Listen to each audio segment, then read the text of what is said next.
I turned 16 in May and wanted to buy a car at the end of summer.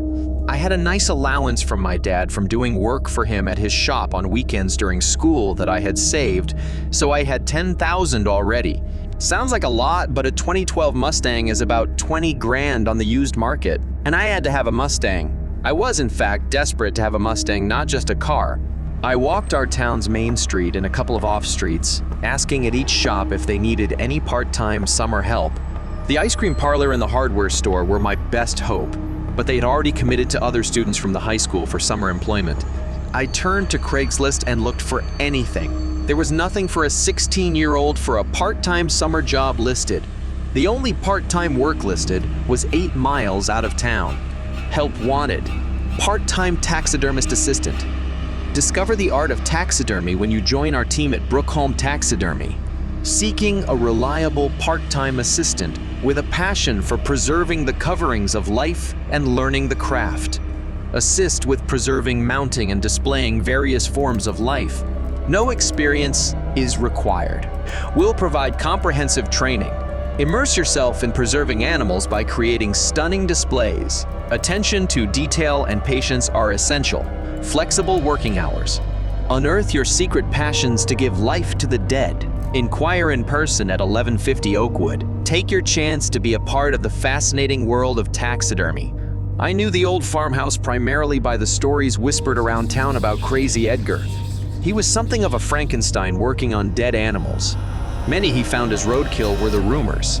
It was a scary warning to kids don't let their dog out at night, or it might end up as a mount in Crazy Edgar's macabre taxidermy collection for sale to even weirder people who traveled from around the country to buy his taxidermy.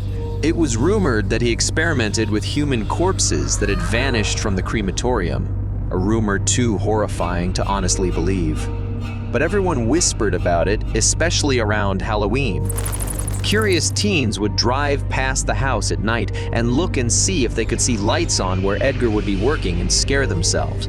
When I was younger, I believed the stories, but at 16, I thought they were just stories to frighten us kids and keep us home at night. So I borrowed Mom's car the next day and drove to the taxidermy.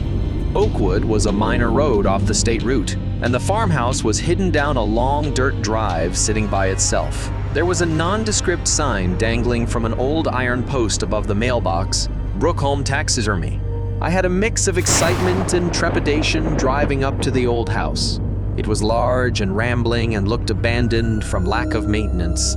There was no lawn, only weeds and broken parts of old farm machinery. But I wanted the money so badly for the Mustang. I went up to the imposing oak door with an ancient knocker. I took the brass ring and hit it on the plate 3 times. Thud, thud, thud reverberated through the house. A minute passed and I heard a hauntingly slow shuffle from within. The door creaked open, revealing an elderly man with deep sunken eyes that appeared to pierce through the soul. He had an unshaven face and uncombed hair, who wore dirty medical scrubs. He had a mask hanging around his neck that looked like an N95 pandemic mask. I knew his name was Edgar. His cold, calculating presence sent shivers down my spine. I said hi and uncomfortably said, "I'm applying for the part-time taxidermy assistant advertised on Craigslist. I almost forgot I had a listing on Craigslist. It has been posted for a very long time. Welcome, please come in." I entered the musty house that smelled of wet fur, formaldehyde, and decay. Without a preamble, Edgar, who didn't introduce himself, said, "You will begin working here." He directed me to a long table with a raccoon frame and a raccoon pelt already laid out as if he was expecting me. The room was an unsettling sight, as dilapidated as the farmhouse's exterior, and seemed to exude a dark aura. Its windows were boarded up, and the mantel above an old fireplace was crumbled in disrepair, but still supporting glass jars of staring glass eyes of wolves, bears, and exotic creatures in a disturbing array of predatory gazes. It was super spooky, but the promise of the money for the Mustang pushed me forward.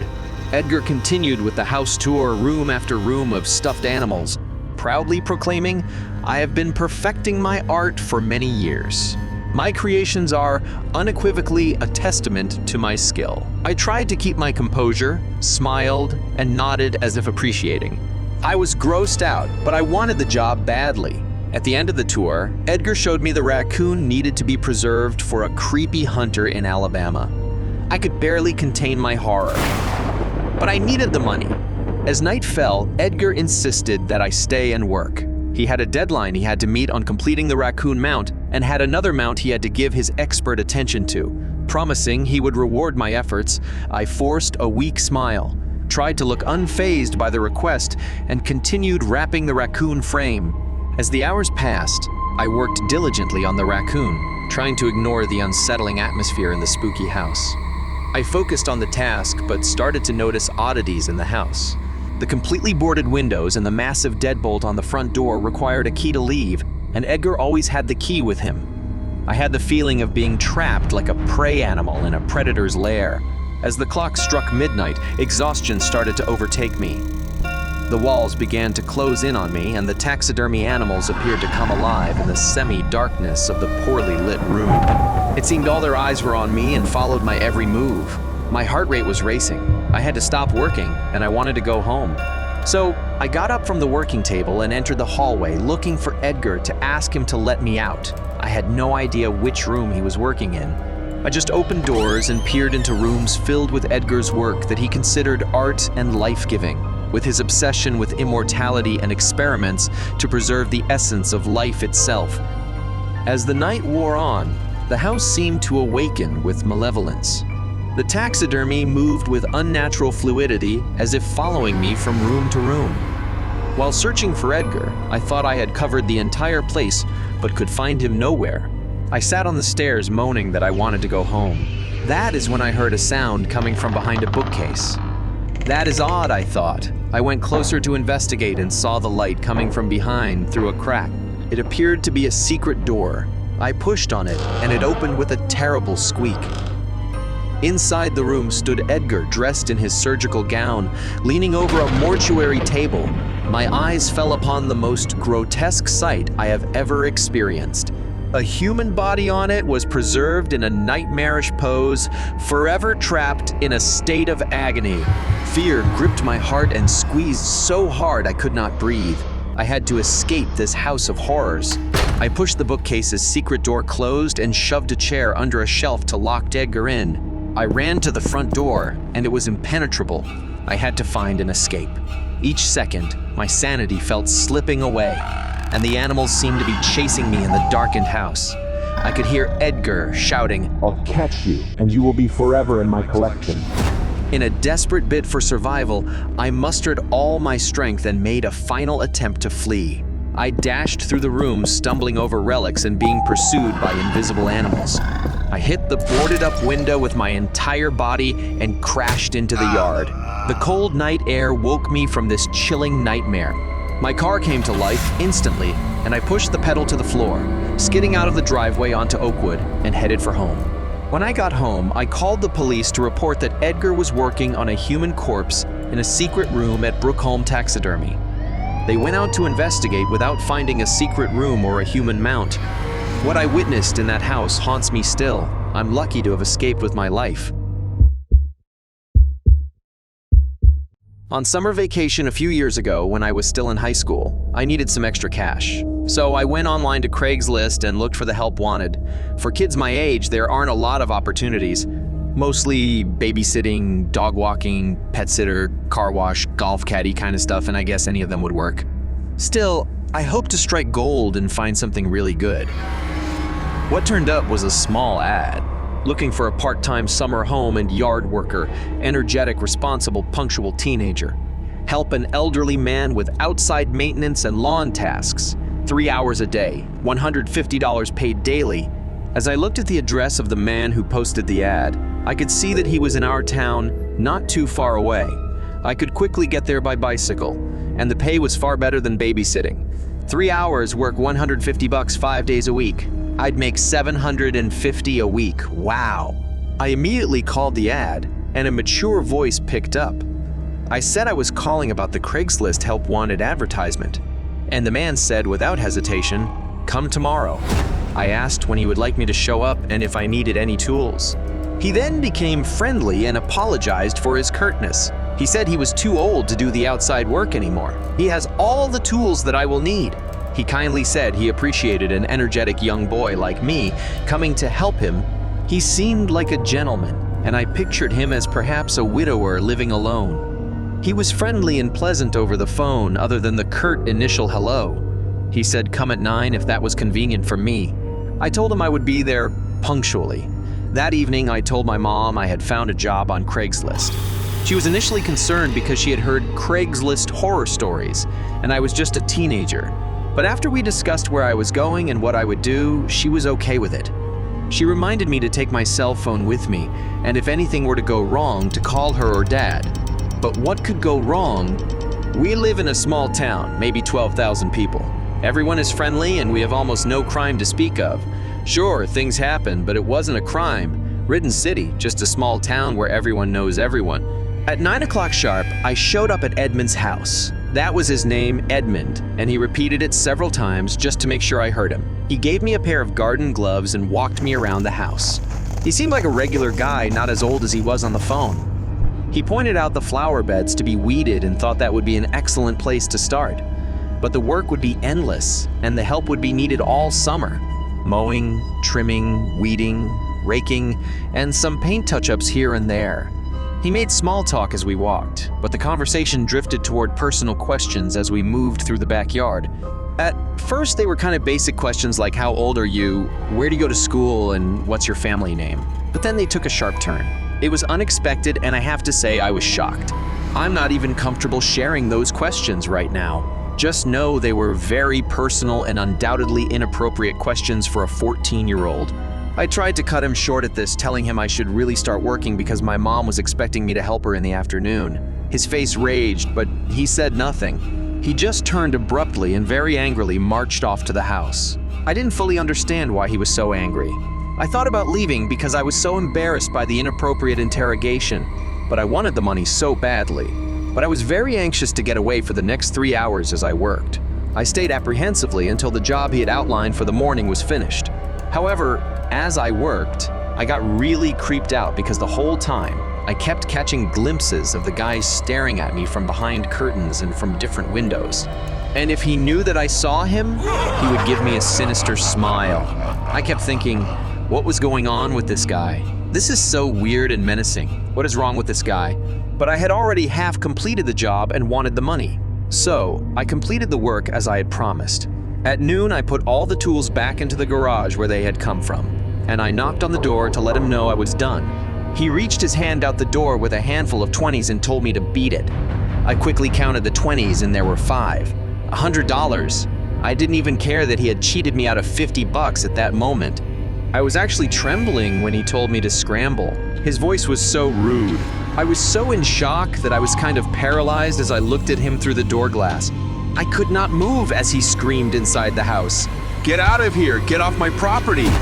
It was a minute before my head cleared enough to say, "Run." I grabbed my bike and ran it to the street, slinging myself over the seat and pedaling as hard as possible. When I got home, my cell phone buzzed and there was a message from Edmund. "If you don't want anything bad to happen, do not tell anyone about me. I know your address, and you will regret it." He went on with a string of words that were appalling. And I could not believe that he knew my address. How could he know where I lived? I never told him that. What did this lunatic want from me? I have never been so frightened in all my life from what he said. I bolted the front door and peered through the curtain to ensure he hadn't followed me home. I was absolutely terrified. I didn't tell my mom what happened when she asked about my day. I just said it was okay. I was worried that he would come looking for me. And if I got him arrested as a pervert, he would come to get me after he got out of jail and do the terrible things to me, he said at the house. I tossed and turned, trying to sleep that night. And when I dozed off at 2 a.m., I was awakened by the sound of a car door slamming out front. I peeked out my window that faced the front of the house, and in our driveway was Edmund. He stood in our driveway naked, holding a knife and screaming my name.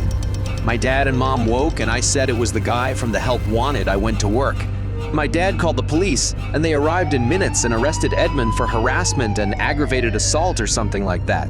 He was ultimately taken to the county mental health facility where he lives today. I still have chilling nightmares and episodes of severe anxiety at night.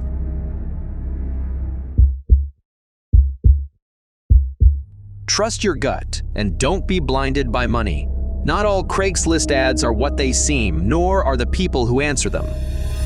When I immigrated to the United States from Mexico, I could not get work in my field as a dental hygienist because I didn't have the license necessary. The hoops were too high to jump through to get certified when I needed work to survive as soon as possible. So, despite my education, I took a full-time position with Molly Maids. They are a very large housekeeping service. It wasn't ideal, but I was safe in the USA and distanced from my ex, a mid-level cartel thug who preferred me dead. I did Molly Maids for several months, and they were an excellent company to work for. I'm appreciative they hired me when no one else would hire a Mexican immigrant, even an educated one. Before long, I made friends with other maids with whom I worked different appointments.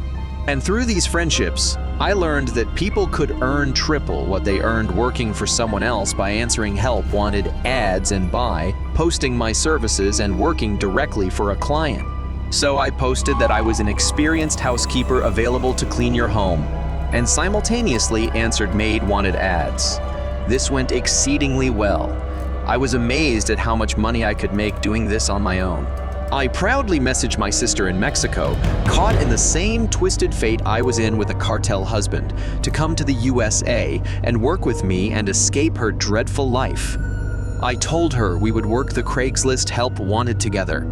Just go and begin life anew. Sadly, several weeks later, I got the news that my sister had disappeared and was presumed murdered. My mother could not say much, but whispered, "Be careful." I dropped Gonzalez from my name and only went by Maria. I had to be vigilant that Eduardo would never find me, even in the USA. Several months more passed, and I kept my nose to the grindstone posting and answering help wanted ads. And all was good. But things were just about to crash terribly. One evening, I answered a help wanted asking for a Spanish-speaking maid. I felt that was a little strange. Most maids in Southern California speak Spanish. What's up with that, I thought. As a native speaker, I answered the ad and told them the way I work is to come out to their house, and they tell me what rooms they wish cleaned, and I give them a price based on how long I think it will take me to clean. Every house is different. Some homes are already immaculate, and they want it cleaned, and others are filthy, and they need a deep clean that takes much longer. I can also do an estimate via a video walkthrough if it is more convenient for the homeowner. I can give a better price if they wish to set up a weekly service.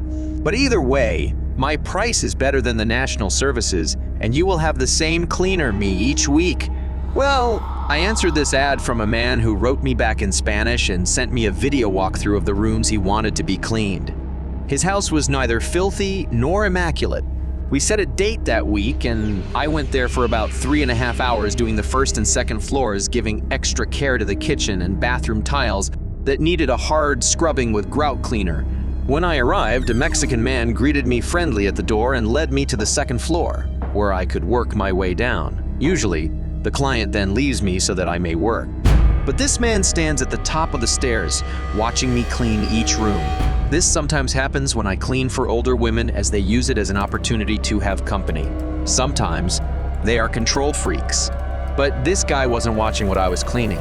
He was keeping an eye on me more like a guard. He said, "As soon as you answered my help wanted ad on Craigslist, I knew you were the one I had to have clean." At first, I didn't think much of this. I saw this as a Mexican man who believed Mexican women were better cleaners than others. I didn't care what he thought, and I just wanted the money for hours worked, so I kept my thoughts to myself and simply smiled as if he had complimented me somehow. Then said, "I usually ask clients to let me have the room to work alone, as I can go much faster and do a better job simultaneously." He said, "No problem," and left the guard position he had been holding, but still kept watching me, but at a further distance. This started to creep me out and made me uncomfortable. Remember, I'm used to having such men in the house with my ex-husband. When I was cleaning the kitchen floor, I swore I saw him taking a video of me working. I'm on my hands and knees with a scrub brush and a bucket of water. Certainly not flattering. He wasn't taking glamour shots, that was for sure. A few minutes later, I heard him make a phone call, and he didn't bother me as I finished the bathroom. As I moved into the living room, he took a call and spoke in a whispered voice that set all the warning bells off in my head. I finished the living room, which completed the job, and I went looking for the client. The basement door was open and a light was on. So I shouted, "I'm finished." He shouted back, "Oh, wonderful! I forgot to tell you when you finish the living room. I need you to clean the basement. I have guests coming over this evening to watch the game on the widescreen. Can you quickly come down and vacuum before you go?